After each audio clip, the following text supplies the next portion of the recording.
Hey, welcome to the NZ Everyday Investor. Now, investing can seem a bit daunting, but more of us than ever are giving it a go, potentially for the first time. Now, just like learning a new language, part of the art of it is to understand the culture of the space that you're entering. Now, today, my special guest is Paul Gregory from the Financial Markets Authority, the FMA. He's responsible for the FMA's strategy and approach to investment management providers. What is that? Fund managers. What's a managed fund? Well, all a managed fund is like KiwiSaver. It's just simply a pool of money that you contribute to along with other investors that gets invested on your behalf by the manager. That's what it is. Now, in this episode, I'm talking to Paul around fees, performance, and risk.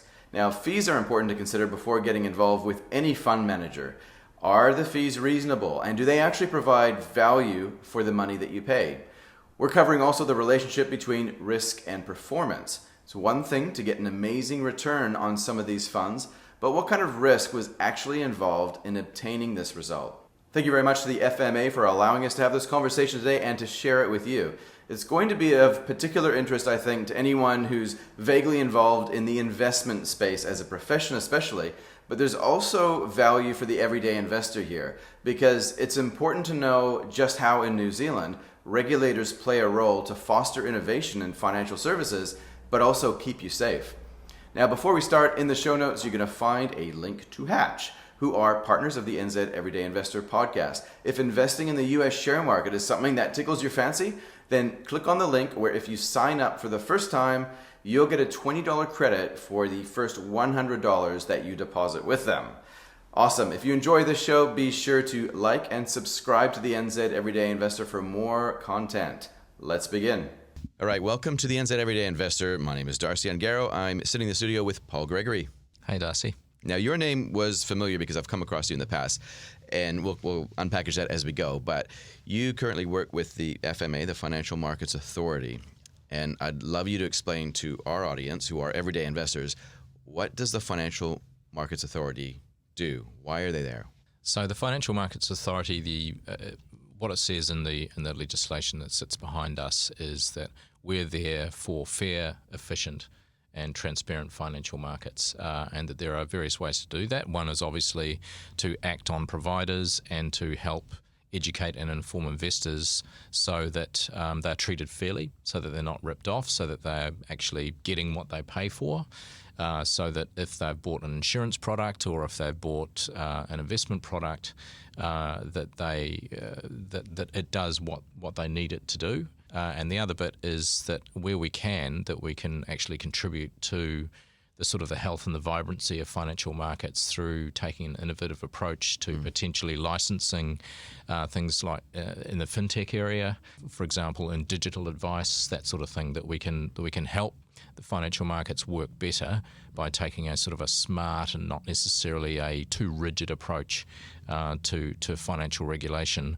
But we're always focused first and foremost on preventing harm where we possibly can and tackling risk where we think it's the most concentrated. Fantastic.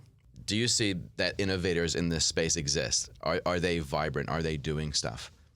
Yeah, so we've seen a bit of this in the digital advice area. We have seen platforms like peer-to-peer and other ways of joining people who need capital with people who are prepared to provide it for a return. And I think New Zealanders have an innate drive towards innovation.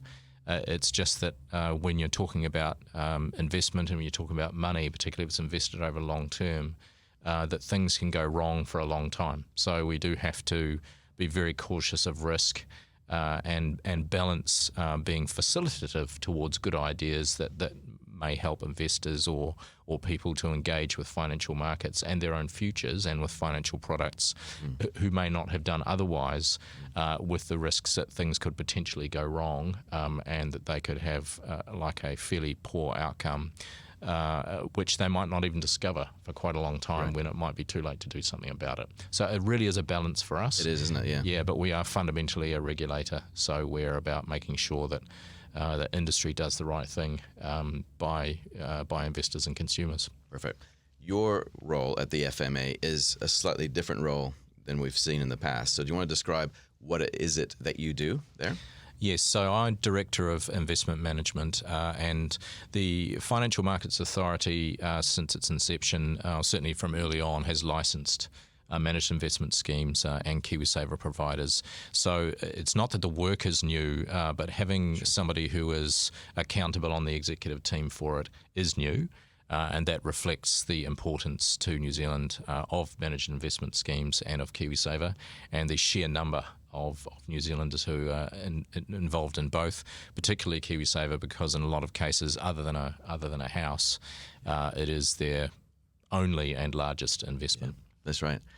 And you come from a unique perspective, because like when I think of people who work in the regulatory space, often I just assume maybe they come from a legal background, but you've actually done work on the other side, right? So you work within a funds management business. What kind of experiences from that you've had have been brought over to your current role with the FMA? The main way, from having worked in the industry, both in private sector and public sector, because I spent 6.5 years at the New Zealand Superannuation Fund as well. Okay.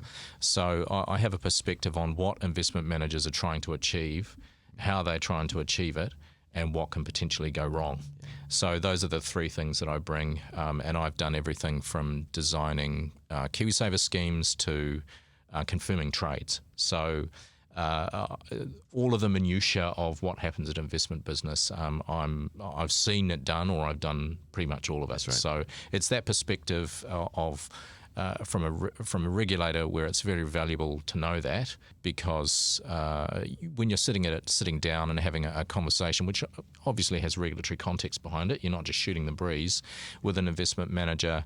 It really helps for the credibility, and it certainly helps with the sense that this is a proper discussion, that you actually know something about how their business operates, and what they're trying to achieve, and what to be worried about and what not to be. Because the criticism on the other side is that often with the regulators, they're trying to regulate my business. They don't know how this works, but I guess to a certain extent, you do kind of know how it works. Well, you do. I have some perspectives on it, yes. A really big focus of ours is not to be a burden. So for our interactions, for our engagements, for our questions with industry, not to be a burden, and knowing something about how they operate and knowing why they're doing what they're doing is part of that. So we're very conscious of that. Okay, so one of the things that I've been reflecting on a lot is the last 12 months that we've seen.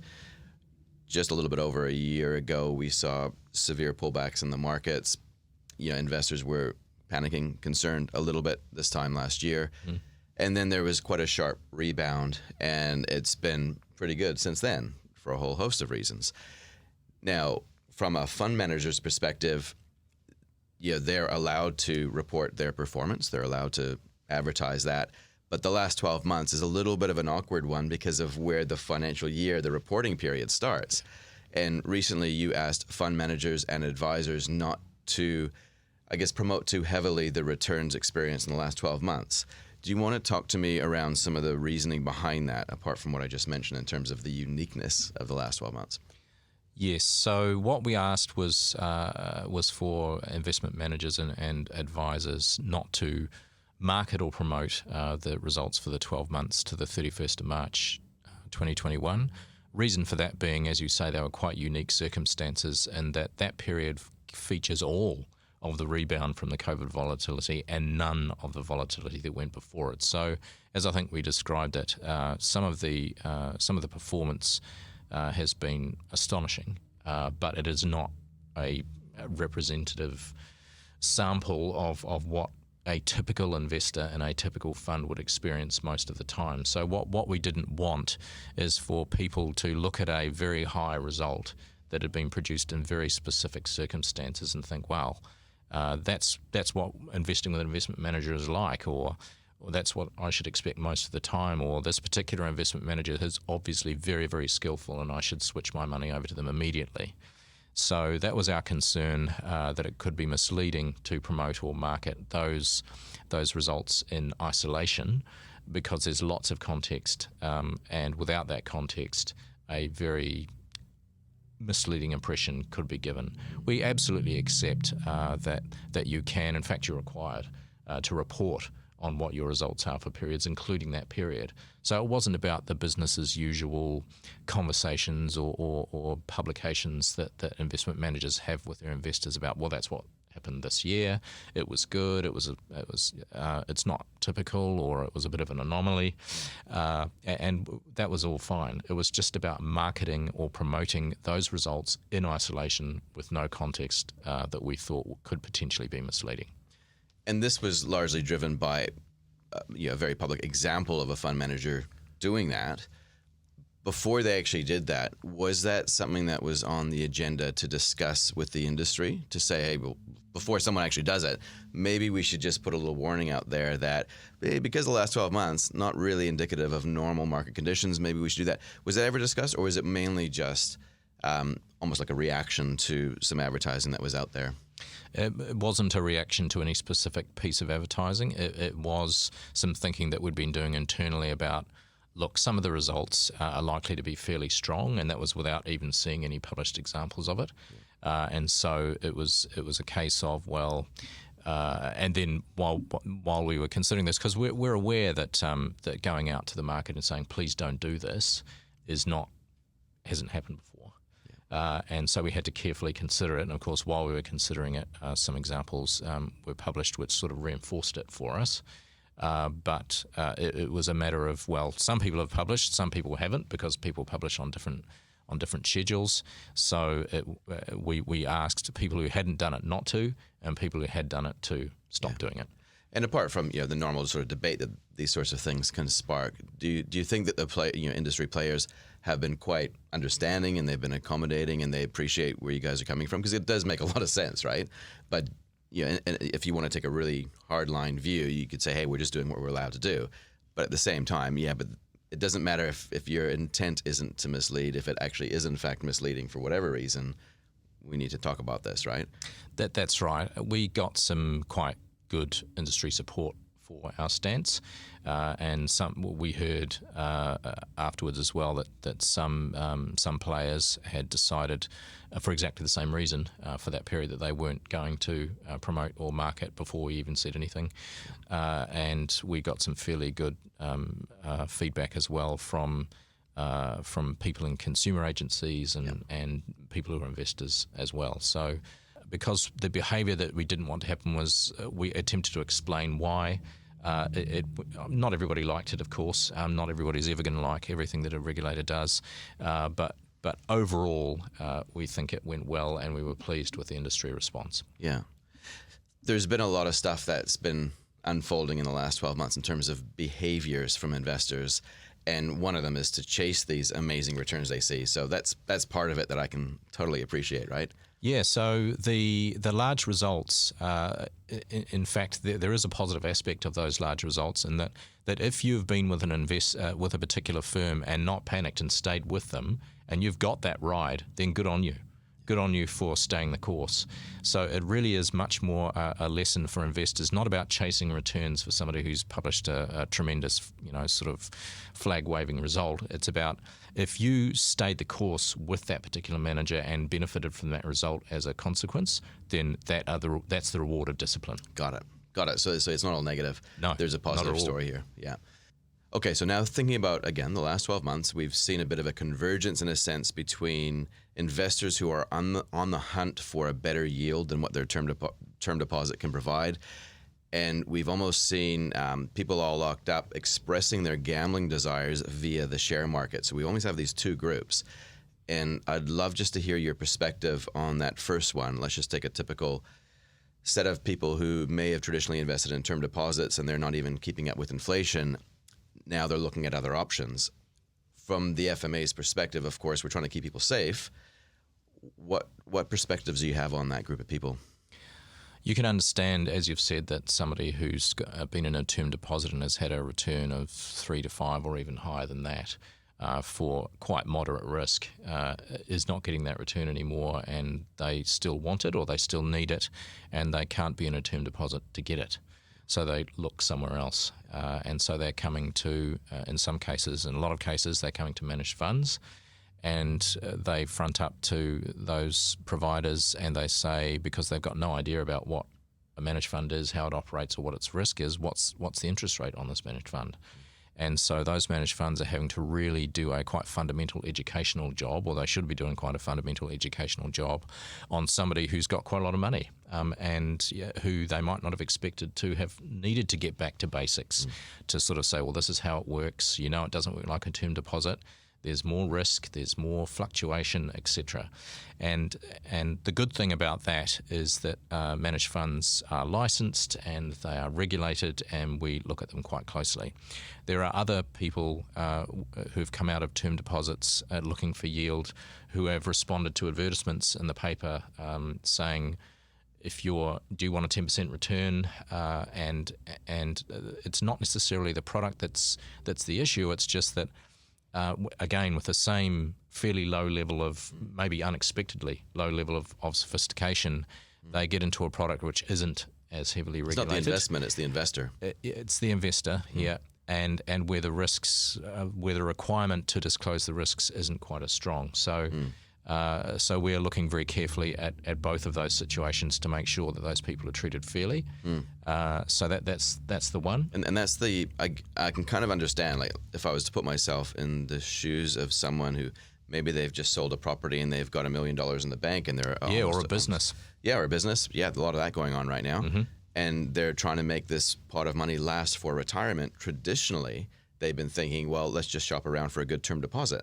So if you take that mindset and you apply it to managed funds with the incorrect assumption that managed funds must just be a sexier version of a term deposit, surely we've got a recipe for disaster, right? Because people are moving up the risk spectrum without the education because it's brand new for the first time. But at the same time, there's this sense that they have to get out of this low return investment. So there is a pressure that's building the longer they're only getting 1%. So to me, that it feels like that's a real risk in the current environment, right? Like, it's a real concern. Yes, absolutely. And we're very conscious of that, and we're looking very carefully at it for exactly the reasons that you've talked about. Yeah. Let's talk then about another group of people, kind of, I don't want to use the word playing with investments, but they're investing with a different mindset. They're investing not in a vehicle which is meant for short-term trading and speculation and effectively gambling. They're investing in a higher risk, higher volatile investment class, specifically individual shares, and perhaps higher risk exchange traded funds. This is a self-directed space, which means by default, there's really no advice given to these people. Is that of concern? Is there enough being done to protect these people? There's two concerns here, and one is, as you say, that the advice that they get is not clear. So where their ideas for trading, whatever it is that they're trading, whether it's a GameStop, whether it's cryptocurrency, whatever it is, what their ideas are, where are they coming from, and the other one is once they've got an idea, how are they trading? And now you're right, and there's been some quite interesting work done on this internationally about the mindset can be different. In fact, the mindset can be, if I lose, I can make a meme out of it. And so it's part of the appeal that it's sort of almost getting YouTubeable fame out of the scale of your loss. So, and those are extreme examples, but it's just serves to illustrate that there can be quite a different mindset here. So what we have to focus on is what is the risk, and part of that is through how many people are involved and what's the volume of money, and then if it's a lot, and we're doing quite a lot of work on this at the moment about retail participation in this way, and then once you do that, it's how can we help to reduce the harm from this, and in some cases it will be we just have to make clear that when you are investing in this way or in these instruments, that you're investing in an area or in an asset class that's not regulated, and your possibility of loss is high, and so that the people who are doing it are eyes open wide, and also that for example, if you've just seen somebody who you don't even know say this is a great trade that I'm doing on a social media platform, that's not necessarily meeting the same tests as a financial advisor, But people take advice and investment ideas from a bunch of sources. We know that. So it's just be conscious that when you're doing this, that there are many ways to lose your money, and that proceed at your own caution. And we're not talking about parental locks here from the FMA. We're talking about warnings like on a cigarette package type thing where investing carries risk. You ideally should get advice. This is a volatile instrument, all that sort of stuff. But it's not like we're talking about restricting people from doing things. Is that right? No, it's not about that. But the other thing that you should be aware of for people who are doing this sort of activity is that some of the platforms that you go through can have controls for restricting trading. In fact, in some cases, they're obliged to. So that even if you're fully committed to an idea and you know that you can lose money, that you can have a bad outcome simply because a control's been triggered because there's just so much volume through a particular platform and a particular security, and that can create independently a poor outcome for you, regardless of how how wide your eyes are. Sure. Into this being quite speculative. Yeah. Will the FMA get more involved with the online investing platforms in terms of introducing any new types of regulation, or do you feel the settings are about right? And it's more about investor education. Well, it's definitely on both sides. So and the investor education, as I say, is primarily going to be about just make sure you're aware that you could lose here. Yeah. You could lose quite quickly, and you could lose quite a lot. Yeah. And with the platforms, it's then what are the controls that you have, and we're still figuring out our whole approach to this because. And part of that is about who's actually doing it and how many people are doing it, because it could be people who are new to this. It could be people who are actually experienced. They're just using a different channel. Right. That's right. Yep. Different story. Yeah. Okay, now I want to talk about two other things here. I want to talk about fees, and then I want to talk about ESG, environmental, social, and governance. So you guys put out a piece recently around value for money guidance. I think that's what it was, wasn't it? That's right. And I think in some areas the criticism could be the FMA just wants us to reduce fees because they think we're being too greedy and not doing anything for it. But correct me if I'm wrong, but the true spirit of this is about making sure there is value for those fees. Is that correct? Exactly right. And we say so in the guidance that value is not necessarily about cheapest. It's about what the investor, what your KiwiSaver member gets in return for what they pay. Okay. How does that express itself then? Like, how do we measure value for money? Because is it just a good return, or is it something else? Good return's the major part of it. This is an investment, and that's why you do it. That's why you go through an investment manager, KiwiSaver aside, but that's why you go through an investment manager, because you assume they'll do a better job than what you could do yourself. So yes, that's what you're after. But then value is subjective. So there are other things that people can value, like convenience. They can value good service. They can value and should value advice. But what we're saying is that if an investment manager is claiming that things have value as part of a justification for charging for them, then they should be able to demonstrate what that value is. And that's not telling us what it is, it's showing us what it is. So if an investment manager says, our investors get a lot of value out of our process because we are really good at generating investment ideas.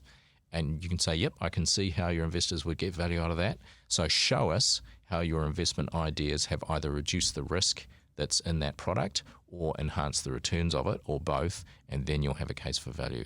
And other than that, not so much. I see. Okay. It sparks an interesting way of thinking about it, because no matter what you do as a job, it's what often, it's what you say that you think people are listening to, but really they're watching what you do, really. And so as a regulator, you're testing things that people say to make sure you're doing what you say you're doing on the tin, right? That's right, and we think that this is actually an opportunity for some, hopefully for all investment managers, to have a conversation about abilities and talents that they actually have. So I know from personal experience how dedicated and how skilled and disciplined some investment managers are, because I've seen it. I've seen it happen next to me, and there is value in that because there's They're on the phone to the management of the companies that they invest in. They're thinking very, very hard about the risk in their portfolio construction. They're thinking very hard about how much they sell and when, and what the transaction cost of that is, and they're thinking about things like ESG, which we'll get to. So there is value. There is an opportunity to talk about it, and if you can talk about it, this is when you should do it. Yeah. Slightly controversial. Should remuneration be tied to funds under management? Because how can you actually demonstrate that you're getting more value just because you have more money invested with me? Well, our view is that fees, so funds under management is about scale, because that's where you get your revenue from as an investment manager, your funds under management, and any advice fees that you charge. But basically, and you can attach performance fees to things as well. So yes, that's where your revenue is going to come from. And at some point, there will be, and this is what you want to see as a business, right? Because they're all businesses, is that your revenue or basically the amount of money that you get to keep as profit from your revenue begins to grow away from what your cost base is. And at that point, that's a good question for us as a regulator to ask, which is, have you started to get some scale? And that is the point we will be looking at, and we say this in the guidance explicitly as well. That's the point we'll be looking at. Well, what are your plans to share some of that benefit with the investors, because they are the people who are paying the cost of this, and they are the people who are taking the risk. And there are, there's some very reasonable questions for a manager to frame back to us the other way, which is, okay, well, give us some time, but that's where we'll be looking at, where the operating margin is increasing and the fees stay the same. That your investors may not be sharing in the benefits of you growing and your assets under management growing. So it's a real stakeholder approach. Are your investors actually growing with you and receiving some of that benefit by getting more value as you get more profit? That's right. Because with the investment managers who invest in other managers, some of those managers, for example, do give them discounts as their assets under management grow. So we're simply saying, we know that those of you who are using underlying managers, that you'll have a fee structure where you pay a smaller fee as the more money you have with them. It seems reasonable to us that you take the same approach with your investors. Yeah, good. So ESG. So environmental, social, governance, ethical investing, social responsible investing, you name it. There's everything under the sun. We're going to be doing an episode on this shortly, but I want to hear your perspectives around this, because it feels like a very relative space to be making claims. And kind of like what you were saying before, it's one thing to say something, but show us some stuff, show us some evidence that backs up what you're saying. If I say I'm a fund manager and I have an ethical investment, whose ethics? How do you prove it? What are your thoughts? The reason why we put out some guidance on this is because it's very clear that there's increasing demand for this, and what that means is that New Zealanders are prepared to either pay a little bit more for something which they believe suits their values, or they might even be prepared, say, for example, with an impact fund, to sacrifice quite a lot of return, or even all of their return, so that it has a quantifiable, or what they believe is a quantifiable social or environmental impact. And if an investor is willing to do that, and that they are committing money to a particular product or a particular fund manager because they believe that's what's being done, then the fund manager needs to be able to show that it is being done. So it's a very regulatory perspective on, if you claim that you're ethical or responsible or that you're green, then first of all explain what that means, and second of all substantiate it, because otherwise it's misleading, and that's quite a big regulatory problem. Right.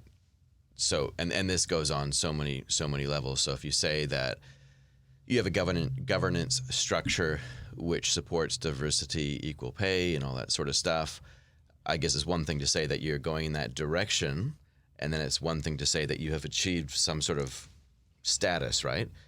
Like, how do you see this playing out practically with, let's say, fund managers as an example? Like, how can they actually demonstrate this efficiently, that they are actually subscribing to that?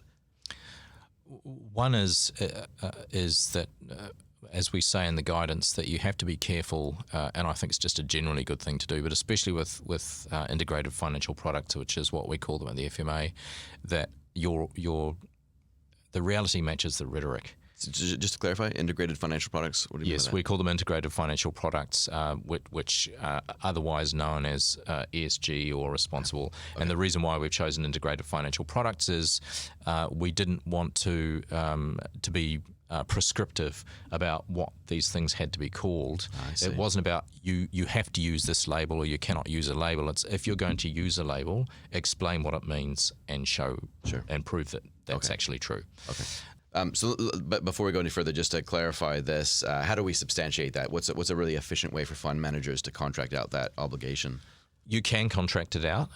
There are very reputable external organisations like the United Nations Principles for Responsible Investment, which is a global standard, and then there are more local ones like the Responsible Investment Association of Australasia, and they have rigorous processes for monitoring, evaluating, and in both cases actually assuring or putting a seal of approval on whether or not an investment process and the outcomes of that process, even more importantly, meet the standard.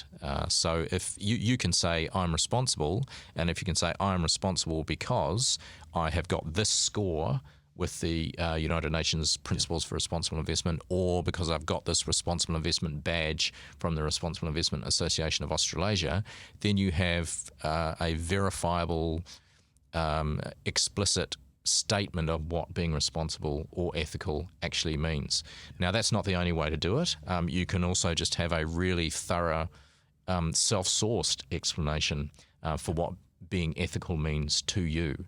And then substantiate it and prove it and report on it to make sure that you're still being ethical or holding yourself up to your portfolio up to those standards. Okay, awesome. It's an important area, I think, right? And it's going to evolve as time goes on. There's more demand, so it's becoming more important. Yeah. And you think about climate change, and you think about all of the regulations that are coming in about reporting your climate exposure. That this territory is just getting more and more thorough and more important and more detailed and more complicated as well. Yes, that's right. Yeah, always the complexity. Now, there is one more question before we finish up. I just want to kind of loop back to that discussion that we had around like the reasonableness of fees, value for money, and also tying in the advertising of returns. One of probably the biggest questions that I'm guessing is out there around advertising returns over any given period of time is, should there be some sort of obligation on fund managers to kind of report something else other than just returns, but like a risk-adjusted rate of return, so investors would know how much risk has actually been taken on board? And I'm thinking of one fund manager in particular who's invested in rather risky speculative assets, which has potentially led to an amazing return, but they got that return because of taking high risk. And I don't know if everyday investors understand that. Do you think that there's a case for reporting more of a risk-adjusted rate of return rather than just a rate? Knowing that what risk was taken to generate the return is absolutely critical. There is a requirement that managed investment schemes have a market index, and that market index is supposed to reflect what they're investing in and the risk of what they're investing in. And so we think that is the logical way for them to show not only about what their return has been versus something which is invested in substantially the same things, but to show, well, if we've significantly exceeded that benchmark return, have we taken too much risk to do that? If we've significantly underperformed it over a meaningful period, not necessarily a short period of time, does that mean that we've not performed as well with a similar level of risk? So yes, risk is critical, and the investor is taking the risk.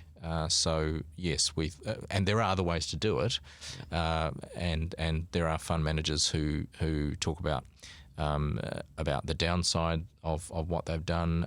There's investors who talk about liquidity of what they do, and these are all qualitative remarks. Like, it would be good if there was some sort of almost like a number, right, which was modified. So it's a rate of return, but it's modified because most investors aren't going to really go there, right? They're going to be attracted to a number.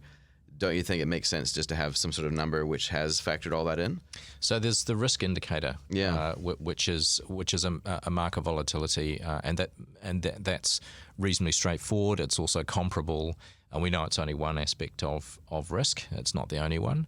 So we think it's important to look at that risk indicator. It's also rearward looking, so that doesn't necessarily assist with what the experience is likely to be going forward. Yeah. But basically, the longer that product has been invested, then potentially the more useful that risk indicator is.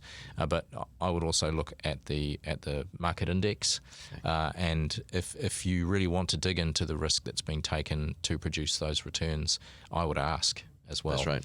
Because the fund manager, if the fund manager can't satisfactorily respond to that question or doesn't seem to welcome it, then I would be thinking about going elsewhere. Well, that's fundamentally advice right there, isn't it? Because they should be providing advice. And what's the Sharpe ratio? What does that mean?